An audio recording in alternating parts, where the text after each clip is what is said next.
We are the Center for Advancing Health Outcomes, research that transforms care, policy, practice, lives. Visit us at advancinghealth.ca.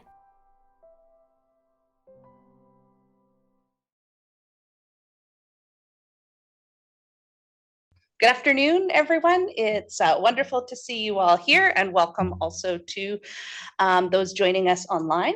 My name is Amy Salmon. I'm the Associate Director of the Center for Health Evaluation and Outcomes. The formerly Center for Health Evaluation and Outcome Sciences. You can see we were all just talking about feeling a little bit jet lagged, and I think it's starting to show. So I'm the Associate Director of the Center for Advancing Health Outcomes. And it's my pleasure today to introduce two colleagues with whom we have the great pleasure of collaborating, Habib Chaudhury and Ziying Zhang. Before we get going, I'd like to acknowledge with gratitude that the work that's being presented today has been and will continue to be conducted on the traditional, ancestral, and unceded territory of the Musqueam, Squamish, Tsleil-Waututh, and Comox First Nations. So before we pass the baton over to our presenters, I'd like to tell you a little bit about who we're hearing from today.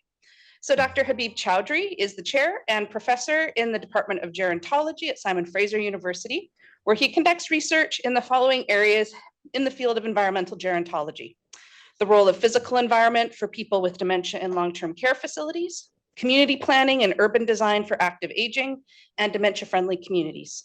His published books include Environments in an Aging Society, Autobiographical Perspectives in Environmental Gerontology, which is co-edited with F. Oswald, Remembering Home, Rediscovering the Self in Dementia, published by Johns Hopkins University Press, and Home and Identity in Later Life, International Perspectives, published by Springer Publications and co-edited with G. Rolls. Dr. Chaudhury conducts evidence-based consulting with national and international organizations in the areas of planning and design for seniors housing and long-term care facilities. And he's also affiliated with the Center for Research on Personhood in Dementia at the University of British Columbia, as well as the Center for Advancing Health Outcomes, where he was appointed as a scientist. He serves as the editor-in-chief of the Journal of Aging and the Environment and the Canadian Institutes of Health Research Institute of Aging Advisory Board. Ziying Zhang is a PhD candidate in the Department of Gerontology at Simon Fraser University, and her research interests lie in the areas of dementia care, physical environment, and meaningful engagement, with particular interest on the topic of activity engagement for residents with dementia in long-term care facilities. Please join me in welcoming Habib and Ziying.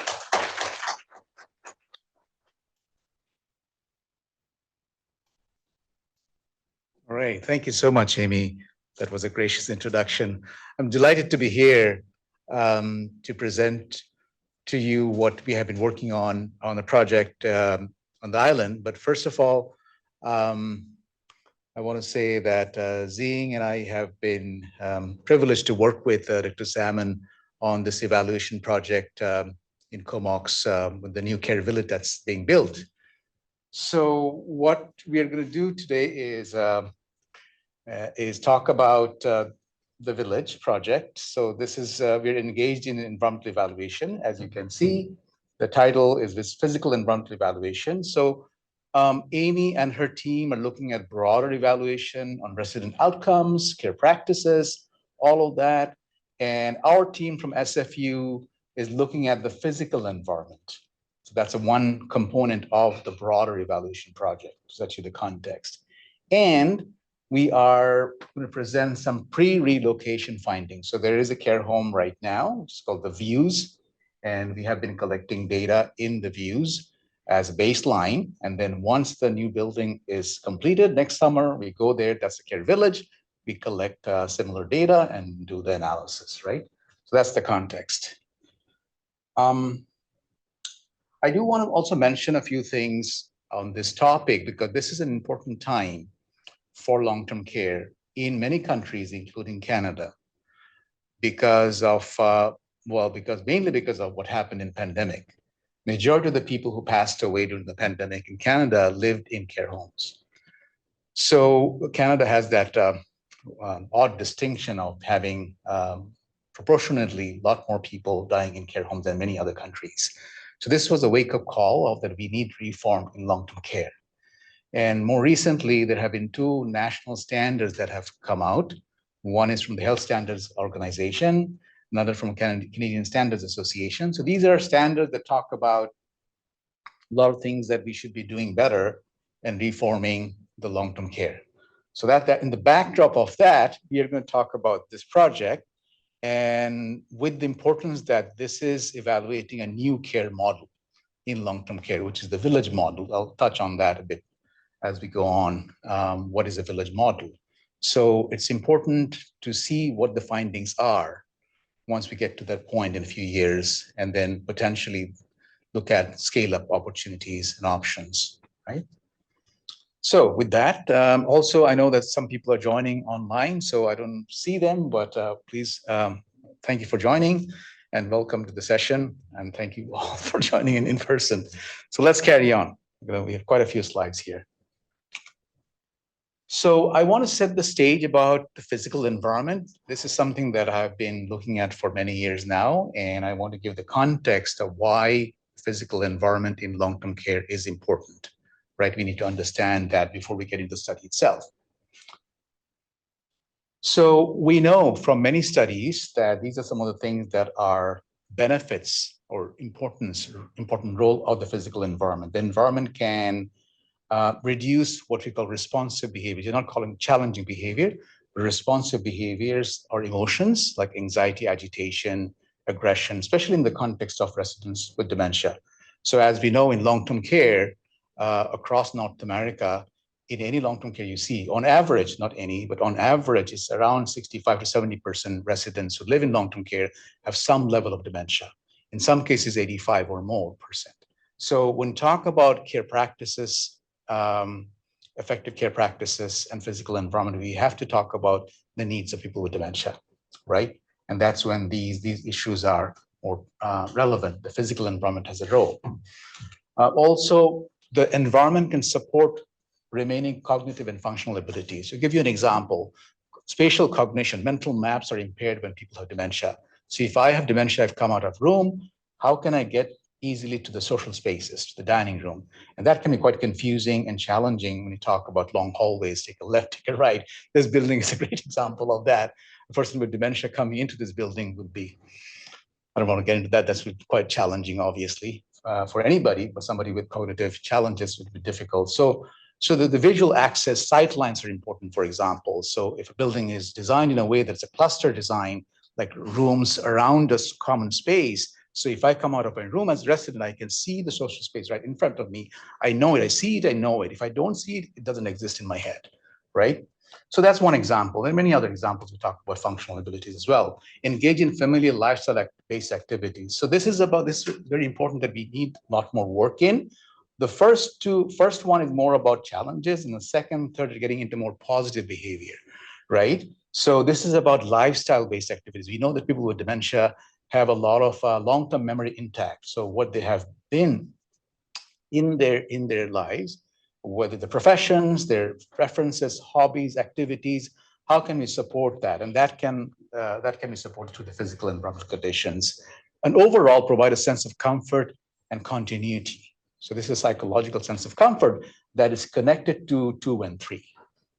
Well, actually 1, 2, and 3, of course. So this is where we acknowledge that long-term care is a complex setting, right? So these are the components of long-term care very broadly. Of course, we start with people with dementia, their physical functioning, their cognitive status, and getting into their life history, values. If you're moving into more person-centered care, that those become more important. Organization program, critically important. Policies, regulations, staff training, staffing model. This is where we talk about care models. So for example, we talk about the care village today. That is part of this organization program, not only the physical environment, but also the care program, which is called Home for Us as part of Providence, that is about staffing, staff training, and so on. So that's part of the organization/program. The social environment is what's happening on the ground. So how are direct care staff interacting with persons, the residents, the care practices, social interactions, recreational activities, and so on. And then, of course, the physical environment is there. The point here is that these are interconnected to create the person-centered care. We can have a really cutting edge state-of-the-art architecture, which is the physical environment. But unless we address the social environment, unless we address the program, we are not going to maximize the benefits of the physical environment.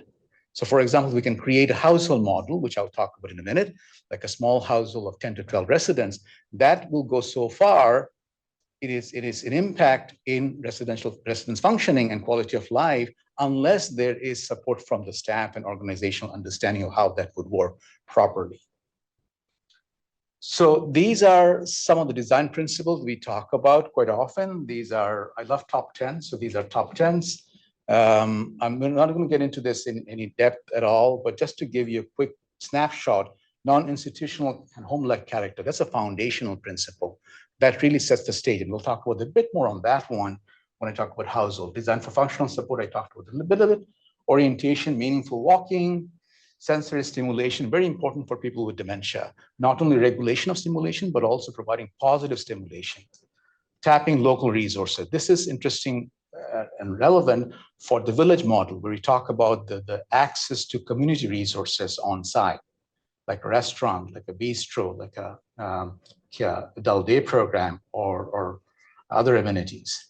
Things from the past, cluster of small activity spaces, not only one activity space, but multiple smaller activity spaces, personalized resident room, positive and secure outdoor space that's largely ignored in most care homes, public to private realms. So just to give you the context of the design principle that is out there, I do want to talk a little bit on the household model, because this is an important fundamental part of the physical design of a village model, as well as in general village model, but also, of course, the village that is being built in Comox. So when we talk about household model, we talk about the importance of smaller households, smaller units. We're not going to use the word units, but typically it's a unit. But now we are moving away from the institutional language and using more de-institutional residential language. It's a household, right? The household typically may have more than 10 to 12, but sometimes 16, 18, sometimes 20. But in our study, in other studies, we found 10 to 12 is the right number to provide appropriate support on many levels, not only care, but also emotional support and social interaction and so on. So I'm showing a few studies going back even the 90s, and there are some recent studies as well that compared large units and small units, right? So larger units are, as you see here, 30 plus residents. But smaller units are 10 to 12 up to 18. We have increased agitation and aggression in larger units. So these are studies that are comparing small and large again. Increased territorial conflict. What is territorial conflict? Think about a dining room. A lot of people, 50, 60 people are in a dining room, and somebody's sitting, somebody else comes in and say, that's my spot. And then an argument ensues, and then somebody gets agitated, that's a ripple effect, others get agitated, and so on. As an example, people get into other people's rooms, bedrooms. Reduce food intake. So these are something we know in larger units. On this side, this is where we talk about the evidence for smaller units, so which makes the case for households, right? So there are several studies here. Some had smaller units that are 10 to 12, some had up to 18. So that's why I said it's lower than 18. Increased social engagement, higher scores of quality of life domains. Several studies were done in the States in the greenhouse model that compared small houses and large houses, and they found that privacy, dignity, food enjoyment were consistently higher in the smaller households. Fewer ADL declines, important finding, less cognitive decline.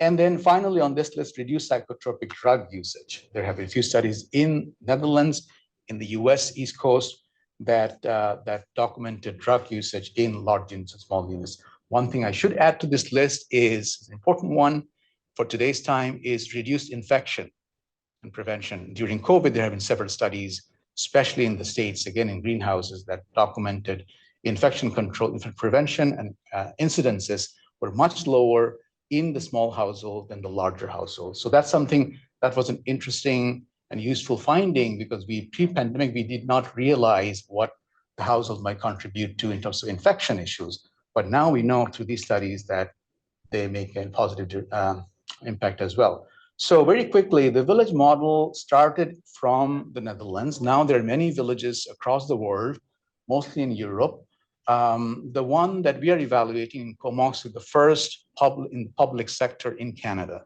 There's one in the private sector in Langley, BC. So the main concepts, two basic principles. One I touched on before, which is the household model. And the second one is neighborhood destinations, right? So can somebody, this is really important, that has been ignored for a very long time, that as people are in a care home, their mobility outside the care home is very limited, right? Especially on the dementia issues. So this is to create a neighborhood, not just one home or two homes, but a neighborhood where people can go out on their own or with support from staff, with family, and go to destinations, right? So this is the Netherlands, the Dutch model, and you can see the plan. Basically, we are seeing several households. These are households. I'm just showing, you can see my cursor. No, my cursor doesn't show there. Okay, anyway, you can see the gray area, those are households, even the U shape or that has two households there. So there's several households, and on the right-hand side, those are common spaces. So common spaces meaning, for example, a grocery store. So this is a grocery store that residents can go on their own, but quite often they're taken by family when visiting or staff, and they do cooking on the site, on the unit. So quite often it's a regular activity by staff, and occasionally they would take the residents to go there. It's a normalized activity that supports lifestyle. So this is similar to any Dutch grocery that you might see, like a small scale grocery store. So there's an there's an open air walkway. So there are a number of stores here. You can't really see them, but if you see the buildings on the left-hand side, these are the one-story building. These are different stores. So there's a store for musical instruments. So as a resident, I can go and try out musical instruments. There's a store where I can go and make like a booking for a trip to The Hague or to Rotterdam within the Netherlands. So it's like a travel agent kind of a thing. So there's a bike shop. I can rent a bike from there. So it's basically bringing in some of the elements that you might have in any typical Dutch neighborhood, right? Beyond the groceries and so on. There's a restaurant there, which is also on site. It's quite well used when families are visiting. So now here we go with the project that we are involved in. The Views at St. Joseph's, that's the name of the care home, the current care home that we have been collecting data in, located in Comox. It was built as a hospital. And then there have been a number of additions. So it's very institutional physical setting, owned and operated by Providence Living. Obviously, 156 residents in 4-bed, semi-private and private rooms. So this is in a way, I would argue that it's a really good baseline setting to create a village. Why? Because this is a very critical case sampling, if you will, meaning that most care homes that we have built in the 60s, 70s in this country have been built on the acute care model. So that's another important discussion, the difference between acute and long-term care. But long-term care should not be built like an acute care. But it was, in this case, definitely, it was a strong influence of the hospital setting. This is the new building. Well, that's an artist's rendering, not the real building. So that's under construction now. It's scheduled to be completed next summer. It's also 156-bed care village, small scale household model, and personalized resident-driven style of care. So are you a part of Providence? Yes, you are, of course. It's a dumb question. But I'm not sure to what extent you know about Home for Us. Not much. So yeah, so that's a person-centered care model that looks at the organizational policies, staffing, and so on. It has been implemented in a number of care homes as part of Providence, and Amy is leading the evaluation of those care homes. And from our side, we are involved in the evaluation of the Comox project. So anyway, Home for Us is the organizational person-centered care model that has been implemented in many current care homes as in the Providence. But for this village, it is also will be implemented. or being implemented as we speak in the current home as well. So as I mentioned, the care village is based on the concept of dementia village. It will include amenities such as a bistro, a childcare center, art studio, big house, and a community space. So this is the floor plan of the building. So this is basically 3 stories. First floor is more common spaces and staff admin. Second and third floors are where you have more resident spaces. So just so, yeah, I'm not able to show the, use my cursor, but just to give you a quick context here, that's really one household. So the blue, you can get an idea, 12 residents, all single beds. That's the one household. And then there are 6 households on the second floor. For the third floor, there are 7 households. So 13 households times 12 is 156. So I'm doing my math right.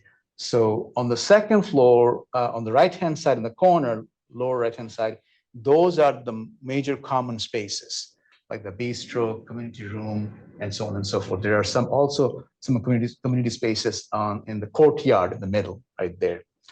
So that's really the village model, the design of the building, and that is to be completed next summer. So what are we doing so far? So our objective from the environment side of thing included, basically the main objective was to conduct an environmental assessment, as you can see, pre and post relocation, right? And to understand the influence of the environment on residents' functioning and well-being, as well as on staff care practices. So we started our observations and assessment in the views last year, August, and the plan is to continue doing that till next August, and then post-relocation in the village would be tentatively September of next year, when we'll go back and the new village, the newly constructed village. So this is our timelines showing different activities that we're involved in. So we started doing an environmental assessment, which I'll talk about in August of 2022, which is using standardized tools to look at the physical environment in a systematic way. We conducted focus groups with staff in understanding their input in terms of experience of how the environment affects care practices and residents' functioning. We have been conducting ethnographic observations starting from December last year. That's ongoing. So this will go until different types of, different focus and a more in-depth observations till next summer. So this gives you an idea of the current care home. So the views is a large care home. There are multiple units, and we decided from our group to focus on one unit. And this particular unit, which is the Ocean View, is the dementia care unit. So all people who live in this particular unit have dementia. So there are 2 resident neighborhoods. As you can see, it's an L-shaped building configuration, 2 neighborhoods, one on the vertical, one on the horizontal. So each total number of residents 50. It's a combination of single and double rooms. So that's a good thing. They do have some single rooms. There's a long hallway, as you can see. There's entrance to the left and a straight hallway to all the way end. And also there's a hallway, as you can see, with the blue lines on the vertical one. And then you have a dining and activity space, major activity space. That's where residents spend most of the time in. And then there's an additional activity space on the top, small activity space, granny room, and then another patio space. So these are some of the tools that we have used for environmental assessment. So I'm not getting into the details of these tools, but these are 3 validated tools that we use to look at the physical environment of this particular unit. And we conducted focus groups, as I mentioned before, and we also are conducting observations. So very quickly, because I'm going to move a bit quicker now, so forgive me if I go faster, but please jump in if you have questions. This is showing highlights from one particular tool, which is called Professional Environmental Assessment Protocol. And this tool is based on 8 dimensions, right? 8 dimensions where the environment makes a difference and influence. What are those dimensions? That's what we're going through. Safety and security, awareness, orientation, The scores are between 1 to 5. 1 is the low, 5 is the high. And as you can see, safety and security rating was 3.5. Staff unable, I'm going to touch on a few things here. Staff unable to monitor all activities in the common areas and outdoors in a natural way from the nurse's station. So because the long corridors become a barrier for staff surveillance in a natural way, right? That there are implications of that. Awareness and orientation is probably the biggest challenge for residents for independent mobility without getting lost or without getting into somebody else's room, right? So physical layout not supportive of resident spatial orientation, common areas not visible from the hallways. And then as people are going back to their rooms, there aren't enough environmental cues to know where should I go. Is this my right neighborhood? If it is my right neighborhood, is there a cue that will tell me this is my room? So these are important elements in the design that are quite often missing in most care homes. So the views is not an anomaly. This is part of the mainstream in that way, obviously. Support of functional ability. There is a kitchen on site, which is good, but it's inaccessible for the residents. And appliances are not meant for the residents' use. So that's poses a challenge because residents look at that as a kitchen and I want to go there, but I can't really go there. So that creates anxiety. There are very few props outside the planned programs, and Ziying will touch on that from the observations. Facilitation of social contact. This is an important part as well, because as you see, rating 2.5, there are 2 or 3 spaces of social interaction beyond the common area, but they are not well used. So it's an interesting point. We'll come back to this because the environment does have other options beyond the main space, social space, but they're not used by the staff because of shortage of staff and so on and so forth. Provision of privacy, some double rooms are L-shaped, which is a good thing. So we talk about in the benefits of single rooms, but when there's a need for double rooms for their couples or people who can get support from a buddy, the resident, that can be helpful. But even when double rooms are when they're shaped as L-shaped, L-shaped like my hand. So that's an L shape. You have, even in a double room, you have separate bed space, so giving more privacy as opposed to a typical rectangular double room, right?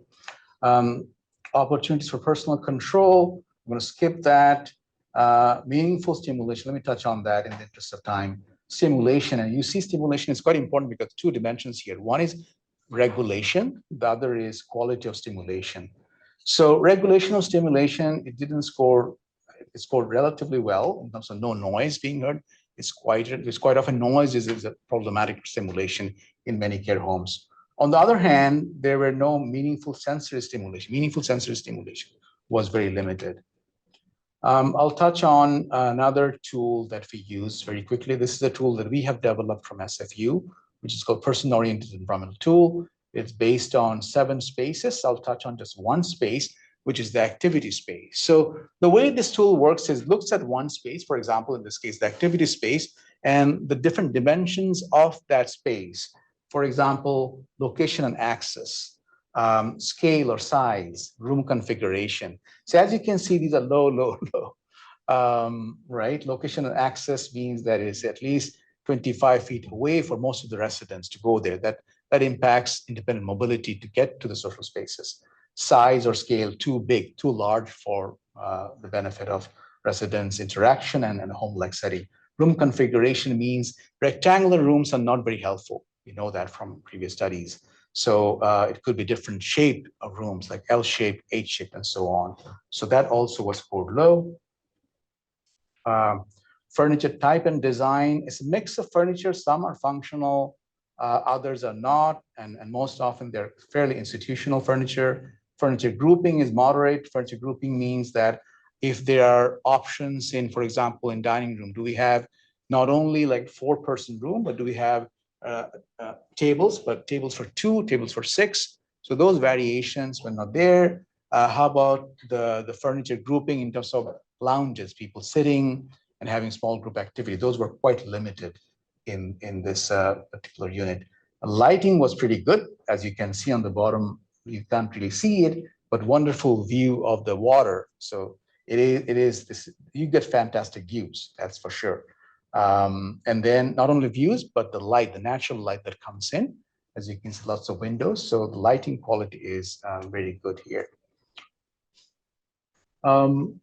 Type of flooring is a low institutional. This is not uncommon in most care homes. That's what we have. Vinyl flooring, a lot of glare. Glare is a reflected light, as you can see on the top. That becomes a challenge for many people with low vision, especially people with dementia.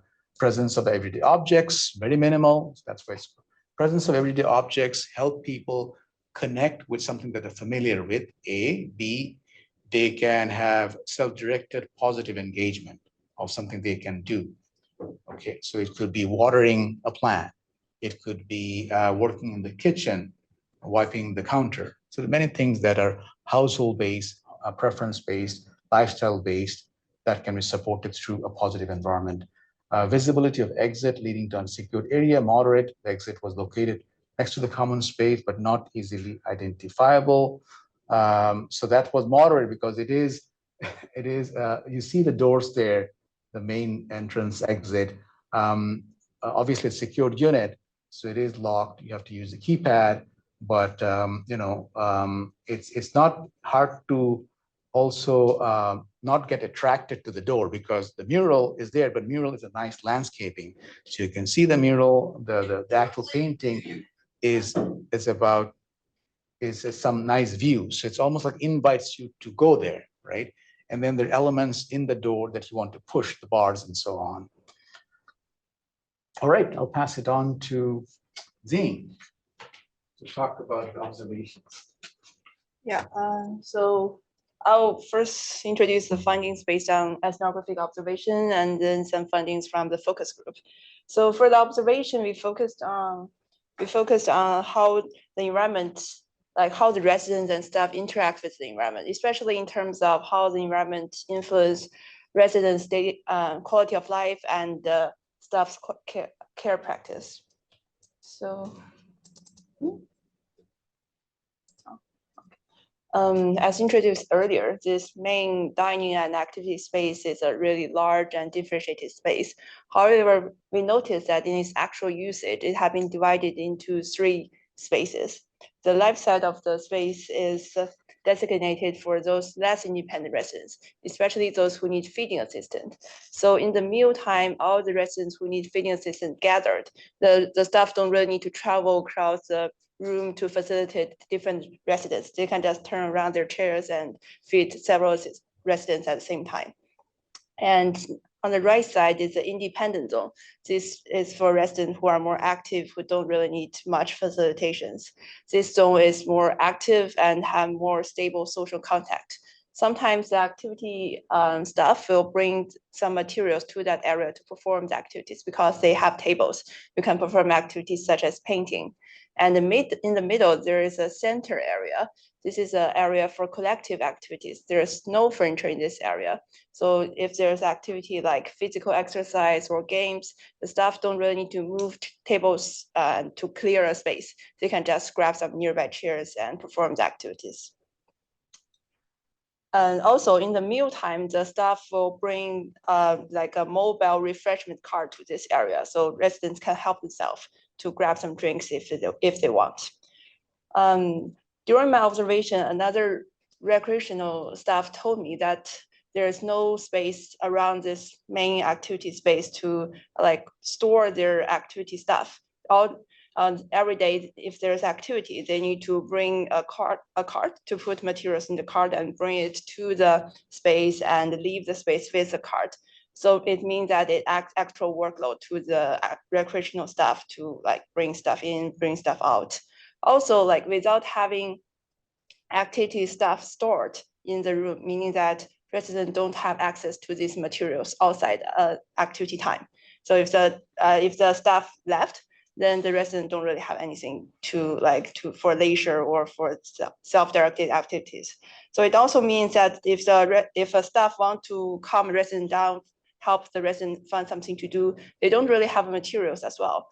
During the operation, I saw several times that if a staff want to calm a resident down, like stop the resident from wandering, all they can do is to give the resident some drink or food. but the residents actually don't really want to drink or eat. So they quickly left and don't really like drink or eat. So if there's anything in this room like painting or some puzzles, I guess things can be quite different. And there's a kitchen next to the main dining space as we introduced, but it is locked to residents. It is only used for staff to prepare drinks and store some leftover food. So there's a teapot and a tea and coffee pot on the countertop for residents to help themselves as well. There's no public washroom next to the main dining space or in the whole common area. There's no public washroom. There's actually a public washroom, but it's only for staff and visitors. So if you want to go to that washroom, you need to go to the nurse's station and ask for a key. And also it is not really visible for most residents. So if a resident need to use the washroom, the staff will tell them to go back to their rooms and use the washroom there. But you can imagine, like if the staff don't really direct them back, for residents with mobility issues or wayfinding issues, they can't really go back. So it leads to like many delayed toileting needs and create additional anxiety. We actually saw like one resident wandering around the corridors, not being able to find her own room and got really agitated and trying to seek help from others. There's another resident like just yelled, and can somebody help me? Because the staff didn't really respond to her need to go to the washroom.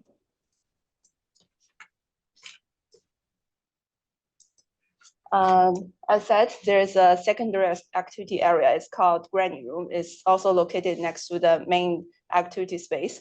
It is used for residents if they need a private or quiet space, for example, for a family visit, or I just need a low stimulation time.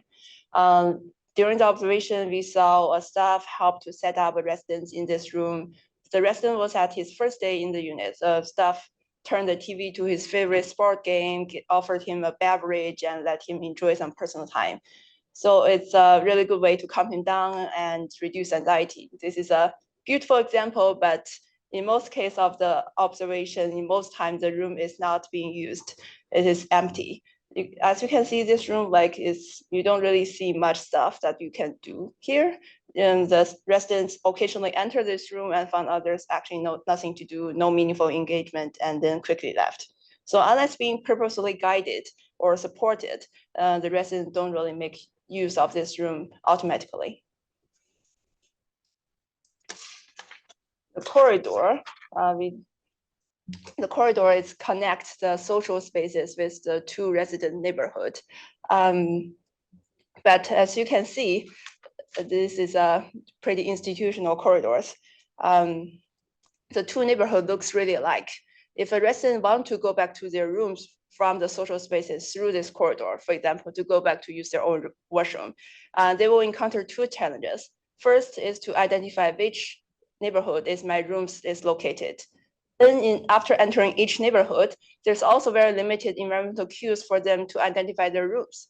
So it is really common in this area for you to see some residents wandering around these corridors and not being able to find their rooms.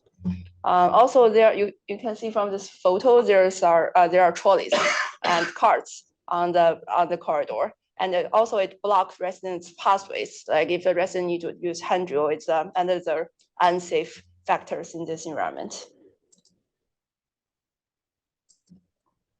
The unit have 4 exits. 3 of them are locked and not being used in regular circumstances. The second photo shows the main entrance or main gate of this room. It is a really busy gate, like staff and visitors coming in and out all day long. So if a resident standing in a corridor, they can easily they can easily notice that there is a corridor, there is an exit over there. So it's natural for them to think, oh, I want to exit the door. Also, like residents can see that people use the keyboard next to the door to operate the door. So they also go to touch the keyboard and try to open the door or push the door really hard, but it doesn't really work. So seeing other people can access the door, but they can't really create some additional anxiety for some residents. Also, as we said, the door is invisible from the nurse's station or the main space. So there was actually like once during the observation, a resident followed a visitor get out of the room, but the staff didn't really notice that. Here we have some fundings from the focus group with Ocean View staff. The focus group was conducted at the very beginning of the data collection, so we didn't get a chance to discuss some findings that emerged from the observation. But they also gave us some very good insights about the environment. Also, I think maybe they are not influenced by our findings as well. So good or bad. So first, we discussed about the resident mobility issues in the unit. So staff told us that most residents in this unit need orientation assistance from moving from their own rooms to the main activity space in the morning. Only 4 or 5 out of the 50 residents can go to the common areas by themselves because all other residents have changing issue, have difficulty changing their clothes or just orient themselves to the common areas. Also, compared to their previous dynamics or demographics, the unit now have more young and able-bodied residents and less wheelchair users. It means that they have more residents that can walk independently or with some walking distance.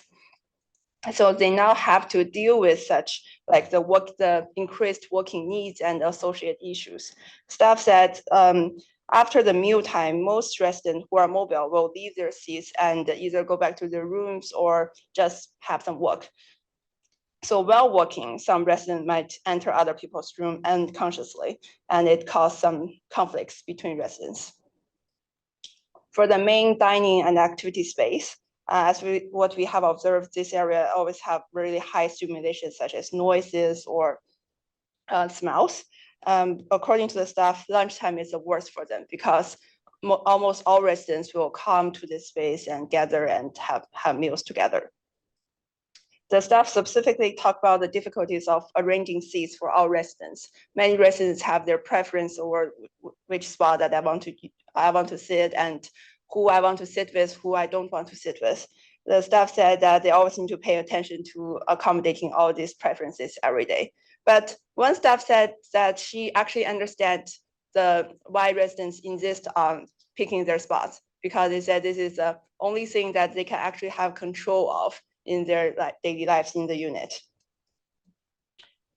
So for the social space, the staff suggested that there is a need to have extra outdoor space and place for rehabilitation. Staff said residents will feel like they're stuck in the unit, especially because they have really good view, they can actually see people like walking outside of this building from the window. So it creates some additional desire for residents to actually go out and walk as well. So now all the therapy, rehabilitation, or exercise program are happened in the corridor. So it is now really a positive environment for like recovery or for such sessions.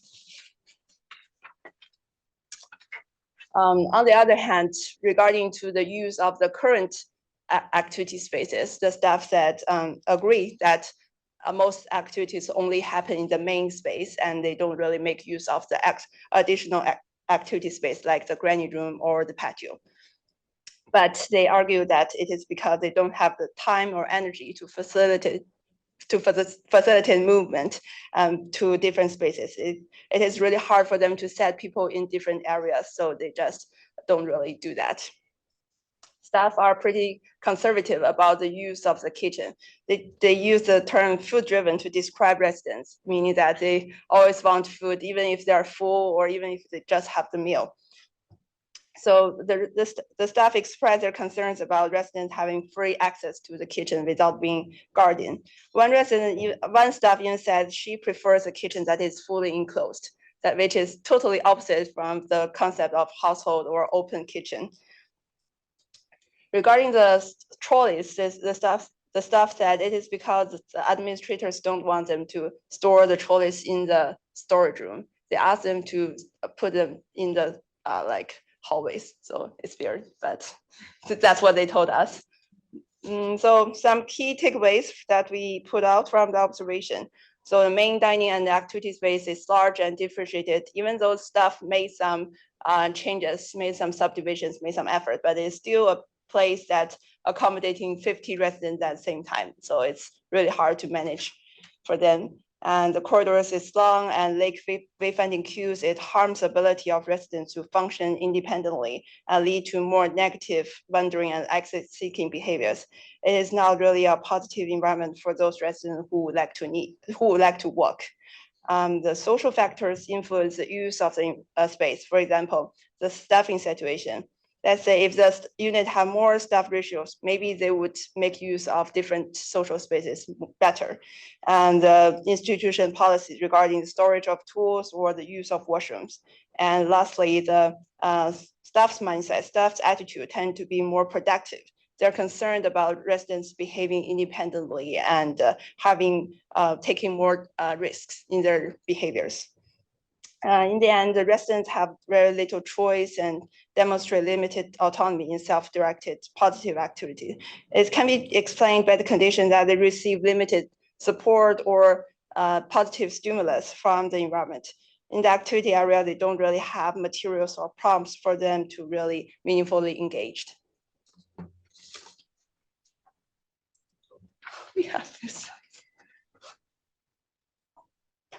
Oh. Nope, if you'd like a moment, and then I'll. Well, just to finish this off. Yeah, of course. Okay. So there's one interesting initiative that is taking place is trialing the Home for Us model in the current views. So this is another unit that is in the views, the Mountain View unit, where as you can see on the right hand side of the plan, the physical and environmental changes that are happening.